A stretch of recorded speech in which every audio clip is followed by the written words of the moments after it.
Allez, c'est parti. Aujourd'hui, les vecteurs, la collinéarité. Merci Maestro pour le stylo. Alors, on est dans un repère et on a représenté plein de cas de figure de vecteurs collinéaires, dont le premier cas de figure qu'on connaît déjà, qui est l'égalité entre deux vecteurs. Alors, on voit le vecteur AB, le vecteur CD qui sont confondus. Ils ont le même sens, ok? Le sens, c'est la flèche. Ils ont la même direction, c'est-à-dire la pente, et ils ont la même norme, c'est-à-dire la même taille.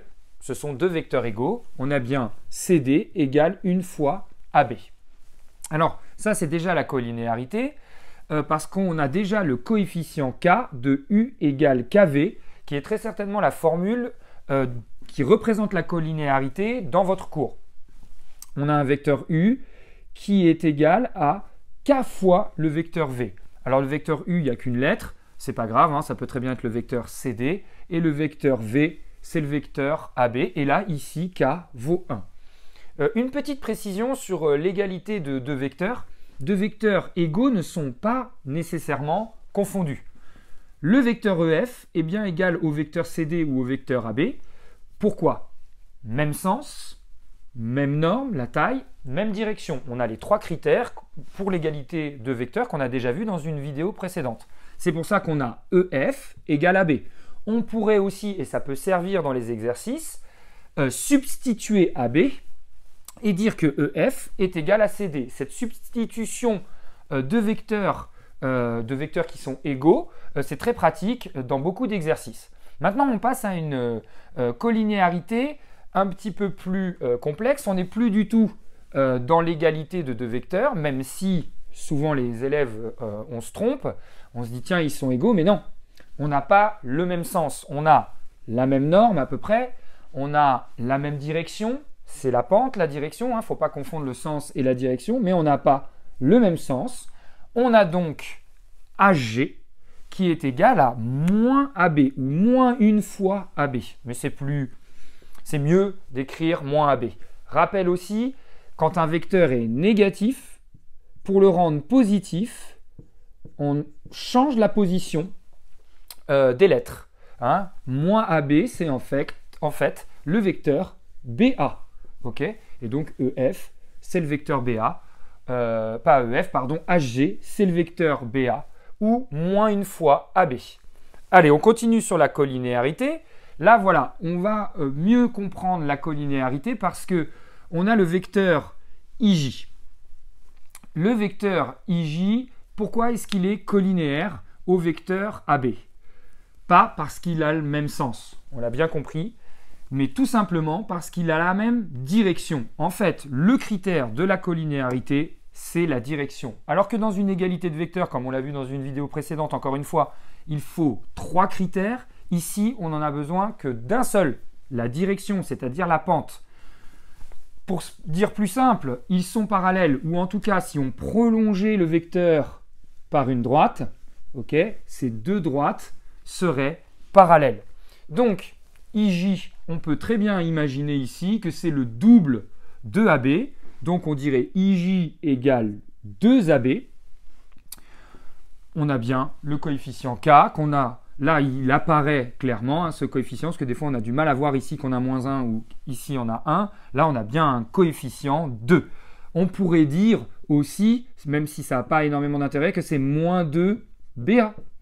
Okay, et ça peut servir parfois dans des exercices où on a des équations avec des vecteurs. Alors, maintenant, on va parler de la collinéarité par rapport aux coordonnées d'un vecteur. Imaginons qu'on a les coordonnées du vecteur AB et du vecteur CD. Ce ne sont pas les deux vecteurs qui sont représentés ici, puisqu'on voit que ce ne sont pas des vecteurs égaux. Les vecteurs qui sont égaux ont exactement les mêmes coordonnées. Mais par contre, ils ont peut-être la même direction.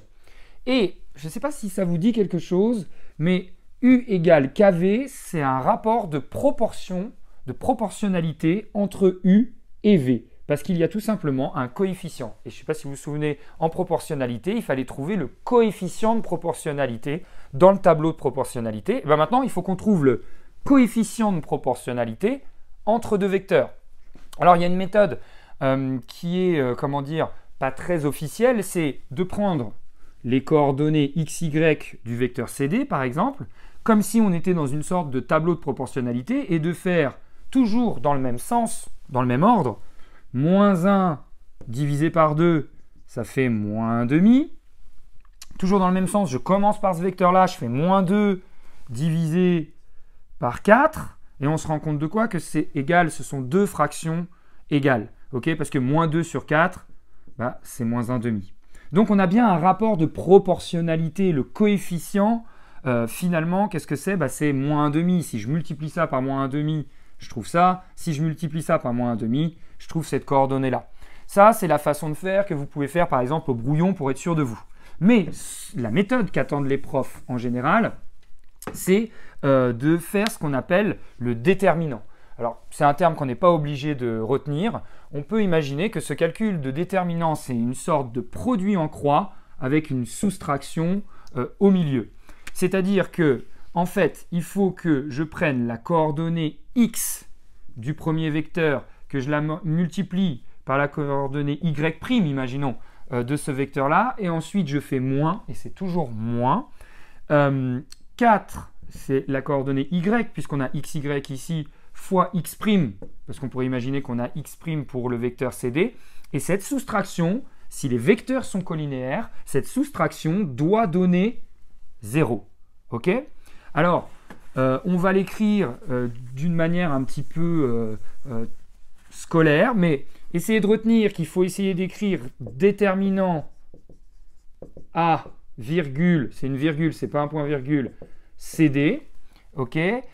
Et on va essayer de montrer qu'il est égal à 0, donc on fait notre truc en croix, 2 fois moins 2, moins 4 fois moins 1, pardon, excusez-moi, hop, 4 fois moins 1, tout ça on est d'accord, on va l'écrire en dessous, ça fait moins 4, moins par moins, plus 4, et ça donne bien 0. Le déterminant est égal à 0, ou si vous préférez, il y a un coefficient de proportionnalité entre AB et CD. On ne l'a pas déterminé ici, mais on a déterminé qu'il existait. On a vu tout à l'heure d'ailleurs que c'était 1,5. Donc pour finir, on peut dire que CD, c'est moins 1,5 AB pour retrouver l'égalité U égale K fois V.